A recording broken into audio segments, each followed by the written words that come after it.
Halo semuanya, selamat datang di online sharing GoTNT pada hari ini. Nama saya Daniel dan tentunya saya dari area GoTNT. Jadi di sini saya mau sharing nih sedikit aja tentang pergaulan gitu.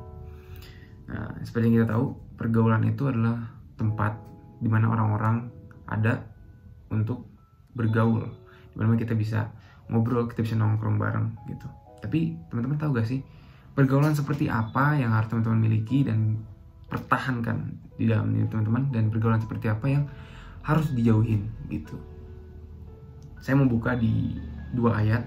Yang pertama ada di 1 Korintus 15 ayat 33. Saya bacain, isinya adalah janganlah kamu sesat. Pergaulan yang buruk merusakkan kebiasaan yang baik. Itu ayat yang pertama. Jadi pergaulan yang buruk merusakkan kebiasaan yang baik. Teman-teman harus ingat itu. Lalu di ayat yang kedua juga ada Matius 10 ayat 16, di mana isinya, lihat, aku mengutus kamu seperti domba ke tengah-tengah serigala, sebab itu hendaklah kamu cerdik seperti ular dan tulus seperti merpati. Coba teman-teman renungin apa maksud dari kedua ayat tadi. Mungkin teman-teman bisa punya interpretasi sendiri. Mungkin ada yang bingung kenapa bisa ada dua ayat ini dalam Alkitab, yang dimana satunya bilang hati-hati, jangan sampai pergaulan buruk merusakkan kebiasaan baik, tapi yang satu juga bilang Tuhan mengutus kita seperti domba gitu ke tengah-tengah serigala, di mana kita tahu serigala itu sekumpulan hewan yang memburu domba gitu. Tapi kita seperti domba yang masuk ke perkumpulan serigala. Jadi mungkin teman-teman bingung maksud dari ayat-ayat ini. Jadi yang pertama, teman-teman diutus Tuhan untuk masuk ke perkumpulan-perkumpulan yang mungkin belum benar, belum sesuai dengan firman Tuhan. Maka dari itu teman-teman jadi terang dan garam di perkumpulan-perkumpulan itu. Jadi tentunya terang ini harus di tengah-tengah kegelapan, kalau enggak apa artinya kan. Nah, tapi jangan lupa juga teman-teman harus jadi cerdik seperti ular dan tulus juga, tulus seperti merpati. Dua-duanya ini harus teman-teman terapin. Gimana sih cerdik? Ya, cerdik berarti gimana kita bersikap, gimana kita berespon semua yang terjadi gitu loh. Gimana bisa caranya jadi cerdik? Ya tentunya kita harus baca firman Tuhan dong, supaya kita tahu apa yang harus kita lakukan dalam keadaan-keadaan tertentu gitu. Lalu gimana juga supaya kita tulus? Ya sama juga, kita harus punya hubungan yang intim dengan Tuhan supaya kita bisa tulus, supaya kita bisa melakukan apa yang harus kita lakukan sesuai kehendak firman Tuhan gitu.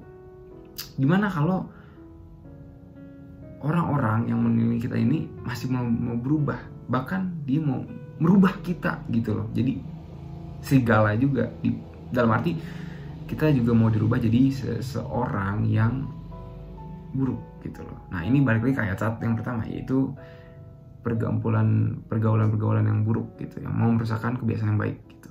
Nah di sini yang teman-teman harus lakukan adalah yang pertama doain mereka, dan teman-teman juga harus keluar dari pergaulan itu. Loh, kenapa keluar? Ya karena memang ketika memang udah nggak bisa dirubah, atau mereka udah nggak mau berubah, ya teman-teman lakuin apa yang teman-teman bisa dengan berdoa juga pastinya ya, ngambil bimbingan Tuhan. Dan ya udah, kalau memang mereka nggak mau berubah, ya teman-teman keluar dari pergaulan itu. Jangan sampai teman-teman juga ikut rusak gitu, karena yang merubah manusia itu bukan kita. Kita ini cuma perantaranya, kita cuma mendoakan, kita menyalurkan firman Tuhan.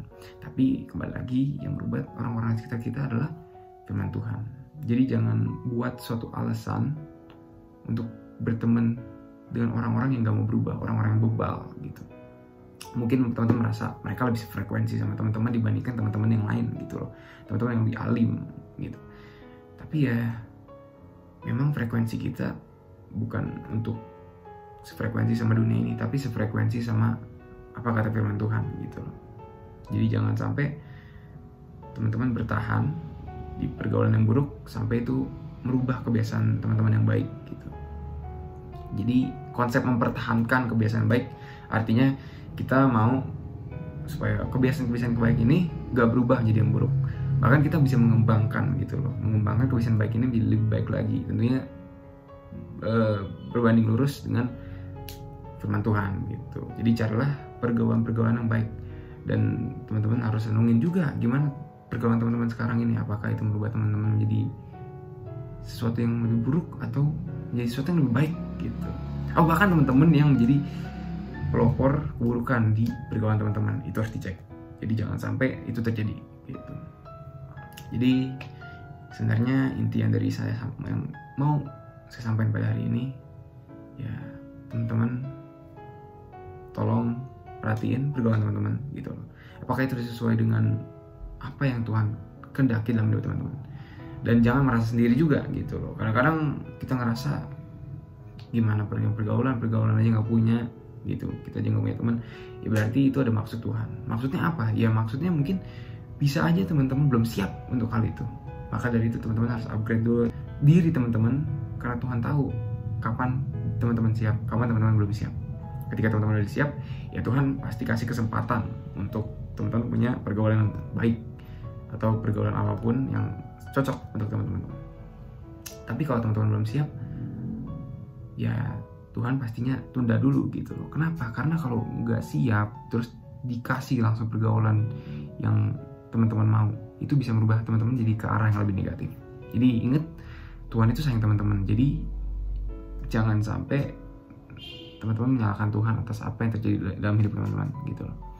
Cek diri masing-masing dan jangan punya pikiran yang gak benar dan yang gak bersesuaian dengan firman Tuhan gitu.